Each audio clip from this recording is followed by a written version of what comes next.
जिस पुरुष ने पिछले जन्म में योग की अभ्यास की थी, वो अगले जन्म में अपने आप ही योग और भगवान की तरफ आकर्षित होता है। इसे ही पिछले जन्म के संस्कार कहते हैं।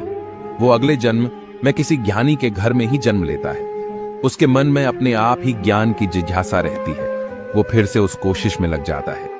पिछले जन्म में अधूरी रह गई थी जो बात, उसी बात पे वो फिर से लग जाता है। सीधी सी बात इतनी है कि अगर आप अच्छे काम करेंगे, सच्चे मन से करेंगे, फल में लगाव नहीं रखेंगे, तो आपकी कोई भी कोशिश कभी बेकार नहीं जाएगी। उसका असर कभी ना कभी तो दिखेगा ही। इस जन्म में अगर आप हार भी गए तो अगले जन्म में जीत अवश्य होगी। जब परिवार के सदस्य अप्रिय लगने लगें और पराये अपने लगने लगें, तो समझ लो विनाश का समय आरंभ हो गया है। मन के सारे राज हर किसी को बताना अनुचित है, क्योंकि कब मित्र शत्रु बन जाए कुछ कह नहीं सकते। गलत रास्ते, गलत लोग, गलत परिस्थितियां और गलत अनुभव जरूरी है। यही हमें सिखाते हैं कि हमारे लिए क्या सही है। पुरुष कोई भी दुख सहन कर सकता है, परंतु उसके घर में मां और पत्नी के बीच का कलेश उसकी आत्मा को निचोड़ कर रख देता है। इज्जत के बदले इज्जत भले ही कम दें, मगर बेइज्जती को पूरा सूद समेत वापस करें, क्योंकि जब तक सहना नहीं छोड़ेंगे, लोग कहना नहीं छोड़ेंगे। लोगों के बीच ऐसे रहिए जैसे 32 दांतों के बीच जीभ रहती है। टच में सभी के रहना है, लेकिन दबना किसी से नहीं है। आध्यात्मिक आनंद और शांति का अनुभव करने के लिए कर्म और संकल्प के बिना कोई भी व्यक्ति अपनी जिंदगी में आगे नहीं बढ़ सकता।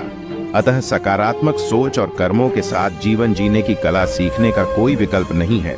कर्म के नियम को समझने से हमें यह ज्ञान प्राप्त होता है कि हमें किसी भी कार्य को करने से पहले उसके परिणामों पर विचार करना चाहिए। स्वयं के कर्मों की सचेता और सचेत बनाने से हम अपने जीवन को बेहतर बना सकते हैं और अपनी संपूर्णता को पहचान सकते हैं। जीवन में संतुष्टि और समृद्धि प्राप्त करने का एक ही मार्ग है, और वह है निष्ठा के साथ अपने कर्तव्य और कर्मों का पालन करना।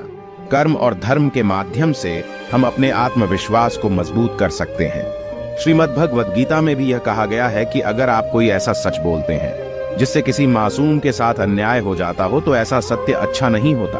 और अगर आप ऐसा असत्य बोलते हैं जिससे किसी का भला हो जाता है और किसी का नुकसान नहीं होता, तो ऐसा असत्य भी बुरा नहीं होता। ध्यान रहे कि हमारे सत्य या असत्य कहने से किसी का बुरा ना हो जाए, किसी के साथ अन्याय न हो जाए। इस वास्तविक सत्य और असत्य को समझना बहुत ही बड़ी बात है। इसीलिए अपनी बुद्धि का प्रयोग करके सोच समझकर ही निर्णय लें कि आपको क्या बोलना चाहिए और उसके अनुसार आपको क्या अंततः करना चाहिए। इसीलिए श्रीमद् भगवद गीता में कहा गया है कि हमारी आत्मा प्रत्येक जन्म में अपने आप को बेहतर बनाती हुई